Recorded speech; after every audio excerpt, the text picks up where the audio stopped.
Bagaimana itu dirapikan sementara mahasiswa dalam proses perjalanan kuliah, dalam proses perkuliahan, KJMU-nya dihentikan. Itu bukan dirapikan, itu memotong harapan manusia itu. Itu ya satu. Saya mau balik lagi pertanyaan tadi, kartu lansia itu per orang tadi 600.000, kemudian dipotong jadi 300.000. Itu dipotong apa dirapikan? Jawab ya. Anda bicara depan saya, jangan bicara depan media sendiri. Ya. Silakan Mas William. Ada Bung Ges ada datanya itu. Ada datanya orang-orang yang dipotong, berapa orang dan berapa yang dipotong ada. Saya coba jelaskan. Lembaga Bantuan Hukum Jakarta menyoroti sikap Pemprov DKI Jakarta yang berencana memangkas subsidi tiket atau Public Service Obligation Transjakarta sebesar 700 miliar dari usulan awal 4,2 triliun menjadi 3,5 triliun untuk subsidi tiket Transjakarta. Pertama, Pemprov DKI Jakarta mengingkari tujuan pembangunan kota berkelanjutan yang memprioritaskan transportasi umum. Konsep ruang kota berbasis transit yang menjadikan transportasi umum sebagai tulang punggung telah termuat dalam rancangan RT RW Jakarta 2040 dan penjabarannya RDTR Jakarta 2022 sampai 2026.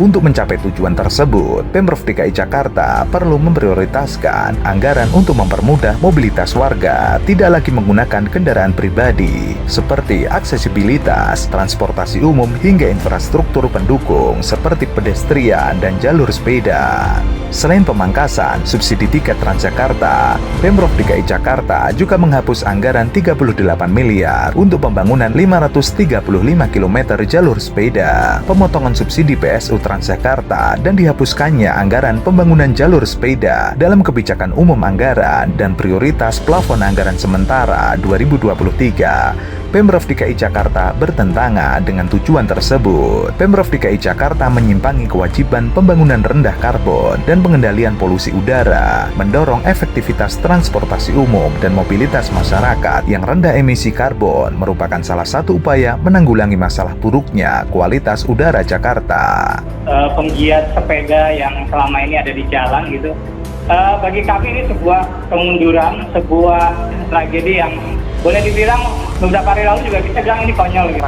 DKI telah menyatakan bahwa Pemprov DKI Jakarta melanggar hukum karena lalai dalam mengontrol pencemaran udara dan wajib melakukan serangkaian upaya pengendalian terhadap hal tersebut.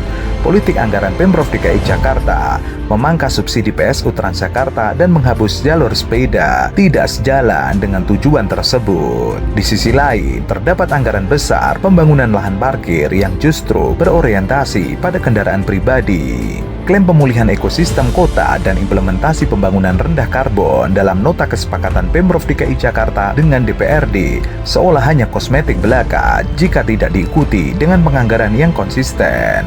LBH Jakarta menilai Pemprov DKI Jakarta melanggar mandat rencana pembangunan daerah.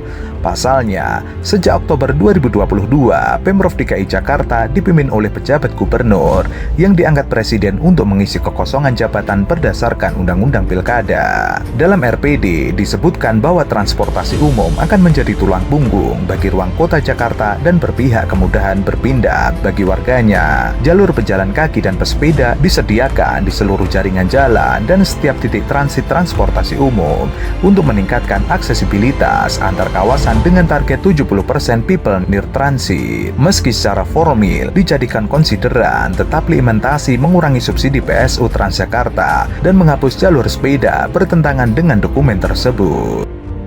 Anies Baswedan masuk dalam daftar 21 pahlawan transportasi 2021 versi Transformative Urban Mobility Initiative. Selain Anies dan CEO Tesla Elon Musk yang menjadi pahlawan transportasi dari Amerika Serikat, Anies terpilih sebagai pahlawan transportasi dari Indonesia karena dinilai berkontribusi dalam pengembangan sistem transportasi yang berintegrasi dan inklusif di Jakarta. Kota ini bekerja mewujudkan tujuan bersama dalam membangun transportasi yang terjangkau dan inklusif bagi semua. Ada beberapa aspek yang disinggung Tumi sehingga Anies Baswedan dianugerahi penghargaan ini, yakni integrasi moda transportasi, jalur sepeda sepanjang 63 km, rencana operasional bus listrik, dan renovasi stasiun sehingga terhubung dengan stasiun moda transportasi lain. Berikut rinciannya.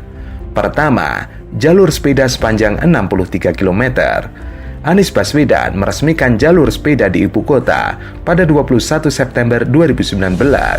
Pembangunan pertama dibagi atas 3 fase dengan total 63 km.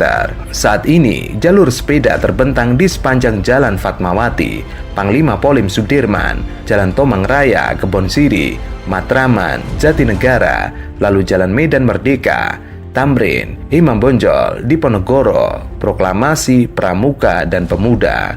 Pembangunan jalur sepeda merupakan salah satu janji Anies Baswedan untuk warga Jakarta. Pemerintah DKI Jakarta menargetkan pembangunan jalur sepeda hingga 545 km, jalur baru 200 km ditargetkan rampung pada 2022. Kedua, integrasi moda transportasi. Sejak 2018, Anies Baswedan meresmikan Jaklingko, sistem transportasi terintegrasi baik rute, fisik, maupun pembayaran. Integrasi ini melibatkan bus besar, medium, kecil, Transjakarta, dan transportasi berbasis rel yang dimiliki pemerintah DKI Jakarta, seperti MRT dan LRT. Sistem Jaklingko juga mengintegrasikan prasarana dengan PT KCI atau KRL dan railing kereta bandara yang dimiliki PT KAI. Contoh integrasi ini terlihat di kawasan Duku Atas, Jakarta Pusat. Di situ, terdapat 4 moda transportasi publik yang terkoneksi secara fisik di jalur pedestrian terowongan, jalan kendal, dan trotoar yang didesain ramah bagi penyandang disabilitas. Integrasi moda, termasuk alat bayar ini juga melibatkan Kementerian Perhubungan, Kementerian BUMN, PT MRT Jakarta, PT Transjakarta, PT Jakarta Propertindo, dan PT MITJ. Mereka bisa melakukan kegiatan dengan 3-5 jenis kendaraan tanpa perlu memakai kartu yang berbeda-beda. Ketiga, bus listrik. Medio 2019, Anies Baswedan mencanangkan penggantian bus Transjakarta berbahan bakar gas dengan bus listrik. Rencana ini sekaligus dalam rangka mengurangi polusi udara di langit ibu kota.